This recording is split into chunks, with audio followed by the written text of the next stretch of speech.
Ahí sí. Bien. Decíamos entonces que la sentencia es el producto más visible, es el producto final de una serie concatenada de diligencias, todas ellas enmarcadas en un proceso que van a tocar las cuestiones más trascendentales que las partes van a poner sobre manifiesto y que van a ser dirimidas por parte de el juez, previo a una interpretación, obviamente, de la ley. ¿Sí? Bajo ese contexto, la sentencia sí que va a tener un contenido mínimo. Entonces, nos vamos a dar cuenta de que el contenido mínimo de la sentencia es necesario porque son elementos ya no de forma, sino de fondo, ¿sí? Sino de fondo, porque cada uno de ellos va a expresar una consecuencia, va a expresar una connotación específica, que ante su falta, esa sentencia puede ser o puede dejar de producir todos los efectos que nosotros estamos deseando, ¿sí? Entonces, en efecto, el artículo 90 del COGEB destaca, ojo, destaca el contenido mínimo.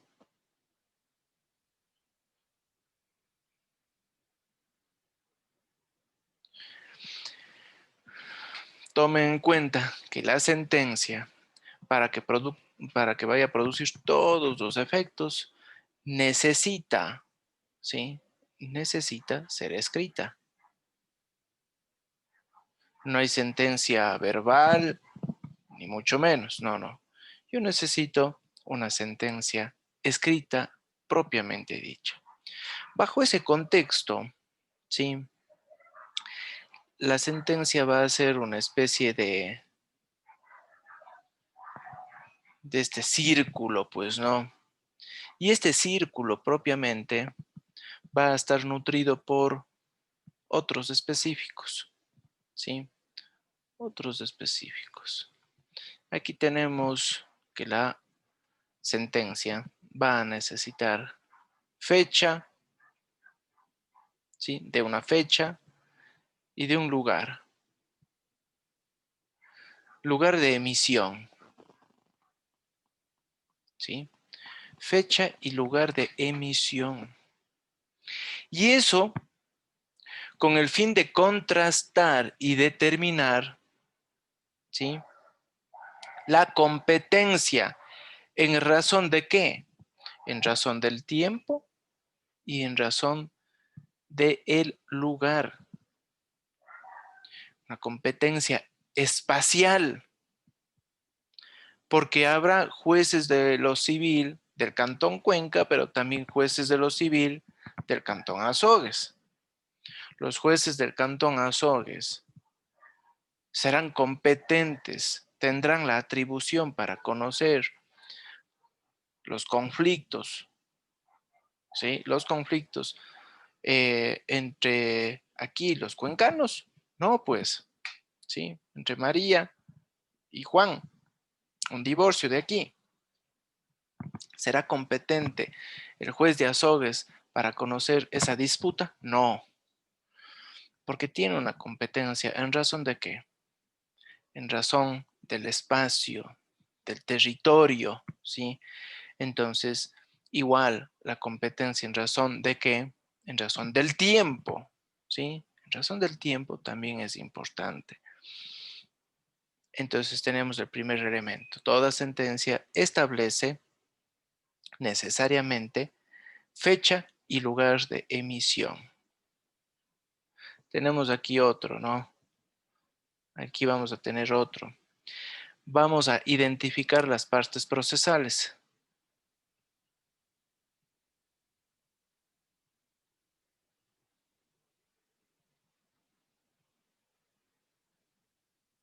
Y esto es clave, ¿no? Porque con la identificación de las partes procesales, nosotros vamos a conocer quiénes han intervenido en el proceso en las diligencias y sobre quienes la sentencia va a producir todos sus efectos. Porque si es que no identificamos a las partes procesales, figúrense lo que esto sería. Estaríamos hablando un lenguaje abstracto, general, cuando los efectos de la sentencia van a ser específicos, objetivos y delimitados. Precisamente por eso es necesario identificar a las partes procesales. Entonces vamos a identificar a Juan, a Pedro, María. Si es que yo inicio un proceso en contra del Estado, identificaré a todas las instituciones públicas que yo estoy demandando, al Ministerio de Salud, al Ministerio del Ambiente, al Vicente Corral Moscoso, y así, las partes procesales. Muy bien, tenemos acá, Disculpe, doctor. sí, Constanza. Usted dijo 3 características de este momento que tenían que ser objetivos y qué más. Tiene que ser objetivo y determinada la sentencia, Constanza. Listo, muchas gracias. ¿Sí? O sea, hablar de Juan, de Pedro, de María, o sea, las partes que intervienen en el proceso. El demandante, el demandado. ¿Sí? Los demandantes, los demandados. Las partes del conflicto, propiamente dicho. ¿Sí? Tenemos Sí, era.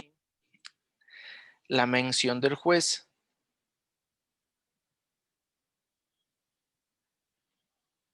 La mención del juez, ¿no?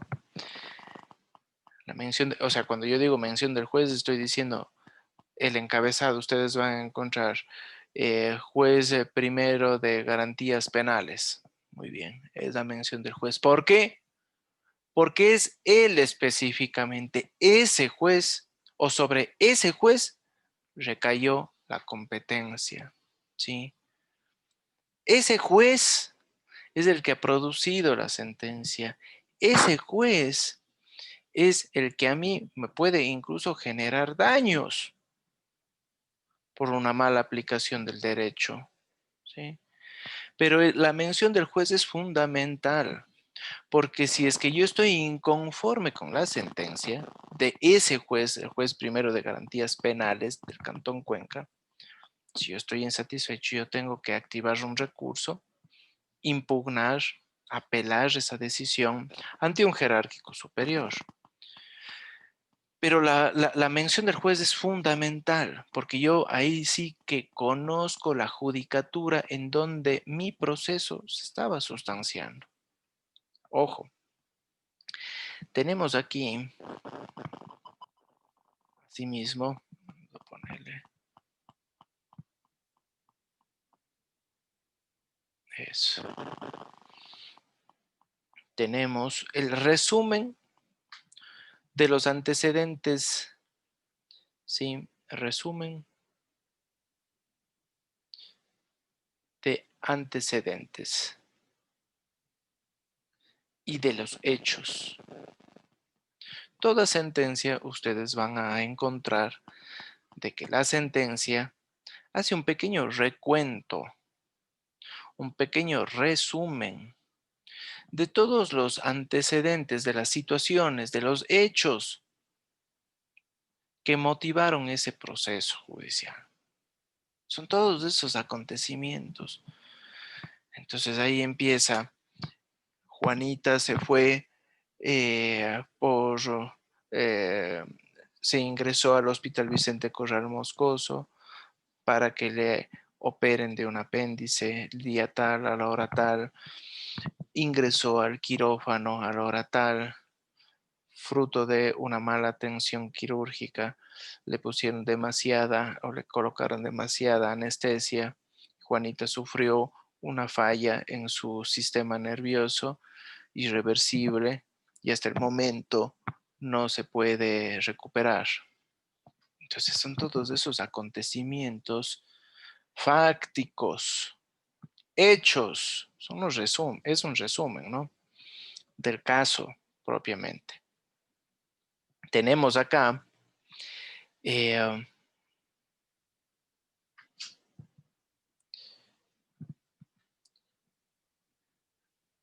el detalle de lo que se ordena, ¿no? Detalle preciso.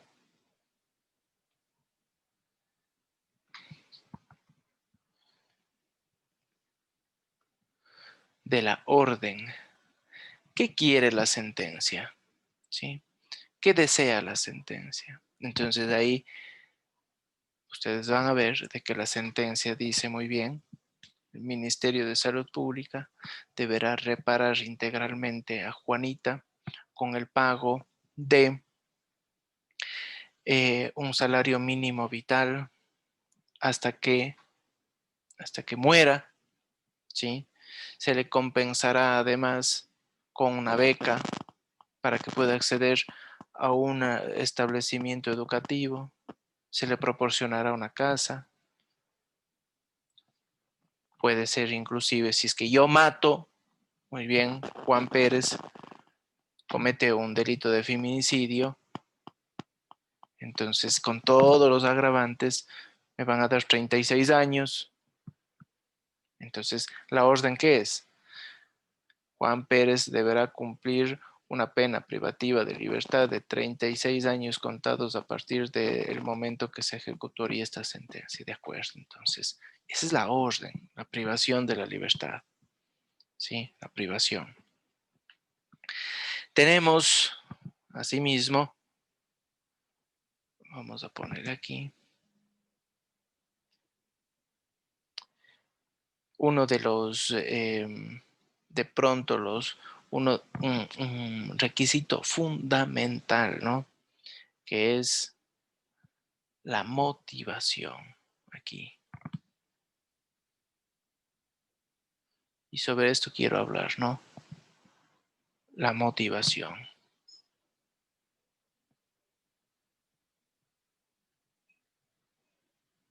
¿Sí? La motivación. Tomen en cuenta ustedes, ¿sí? Tomen en cuenta ustedes que la motivación propiamente dicha, ¿sí? Es un requisito de fondo. Requisito de fondo, no de forma. ¿Por qué digo que esto es de fondo? Precisamente porque ante la falta de la motivación, ¿sí? Ante su falta, la propia Constitución ya me está dando a mí la respuesta. La falta de motivación de las decisiones de los poderes públicos acarrea la nulidad absoluta. Entonces, figúrense lo que sería de que la sentencia no esté correctamente motivada. Esa sentencia caería en nulidad. Entonces, requisito de fondo, no de forma. Su falta es la nulidad. ¿Sí? Desaparece esa sentencia, es nula. No se puede ejecutar. No vale. No vale. No va a producir los efectos en ningún momento y bajo ninguna circunstancia. Entonces, les voy a poner antes que nada contenido de la sentencia. Bajo ese contexto, entonces, ustedes van a ver de que la motivación, en cuanto tal, tiene una base constitucional. La base constitucional que ustedes ya leyeron, sí, artículo 76, ¿sí? Número 7, letra L. ¿De qué habla? Nos va a hablar, como les digo, de que los poderes públicos, al momento de producir sus actuaciones, básicamente lo que va a exigir es de que estén correctamente motivados. La motivación, entonces, exige la enunciación de las normas jurídicas en las que se funda la decisión. Enunciación de normas jurídicas en las que se funda la decisión.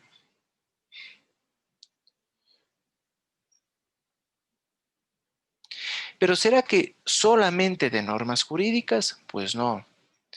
La Constitución va un poco más allá. Nos va a pedir que le sumemos principios. ¿Sí? Va a ir un poquito más allá. Pide a los principios jurídicos de los que se funda. Entonces tenemos normas jurídicas y tenemos principios jurídicos en los que se funda.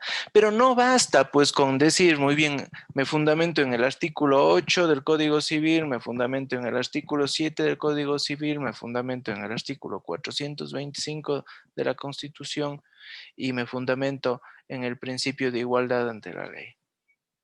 Y así yo resuelvo. No, yo necesito sí enunciar, pero necesito destacar su pertinencia. ¿Por qué estoy yo trayéndolos a colación? Entonces, bajo este contexto, yo debo enunciar, pero así como enuncio, destaco su pertinencia. Esa idea de destacar la pertinencia a mí me permite generar una base argumentativa.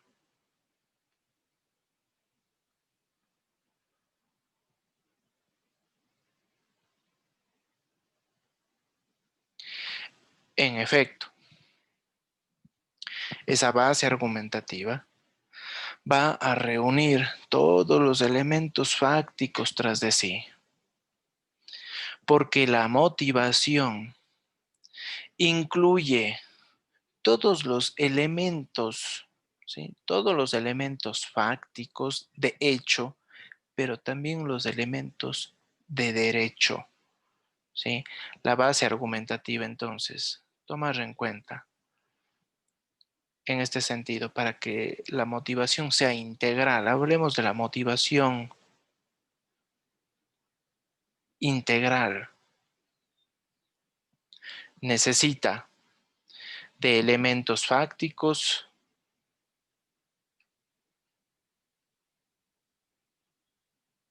que vienen a ser los hechos, ¿no? Vienen a ser los hechos. Les voy a poner aquí entre paréntesis. O aquí. Hechos.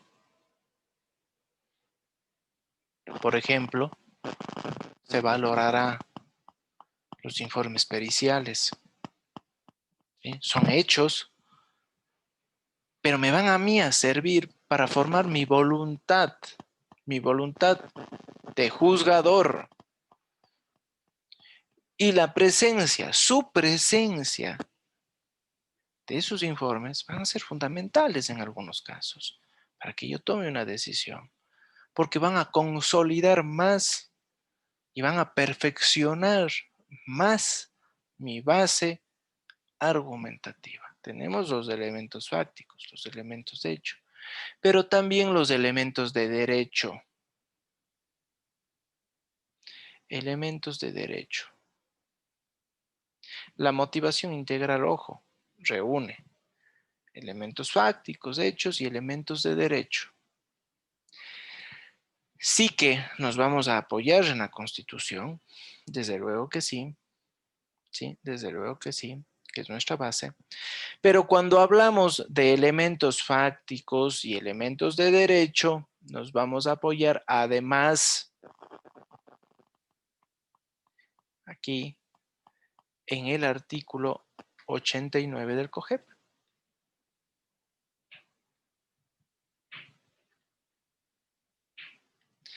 Porque tomen en cuenta ustedes lo siguiente. Nosotros, cuando hablamos de los hechos, vamos a tomar aquí en cuenta la valoración de ¿qué? De las pruebas.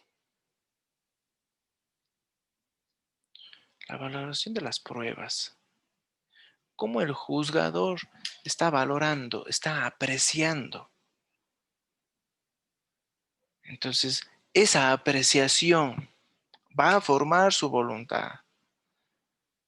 Y claro, para que no sea tan discrecional, se va a basar en bases documentales, en elementos documentales. De lo contrario, sería puramente discrecional, pues. Entonces, si es que el juez penal está conociendo un caso de delito contra la administración pública por el tema de corrupción, por el tema de malversación de fondos públicos y de enriquecimiento injustificado patrimonial de terceros porque se han robado la plata.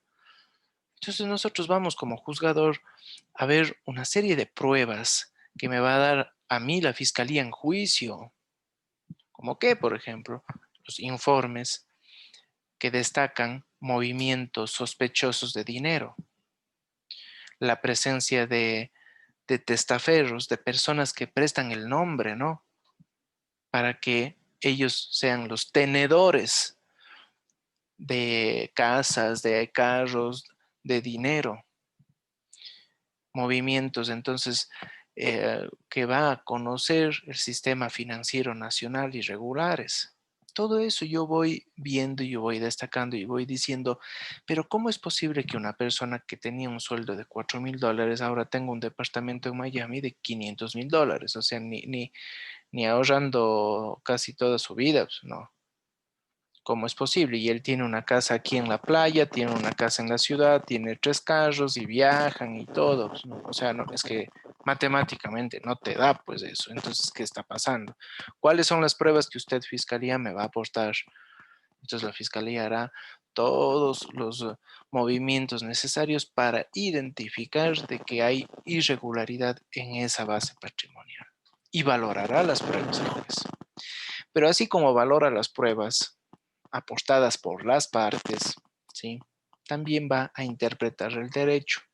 Y en ese preciso momento se presentan los elementos de derecho, porque aquí, además de la norma, como dice la Constitución,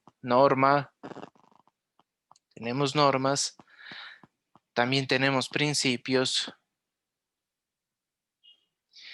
pero la sentencia también incorpora, cuando hablamos de elementos de derecho, ¿sí? Cuando hablamos de estos elementos, también incorpora doctrina, ¿sí? Y también hablamos jurisprudencia, ¿no?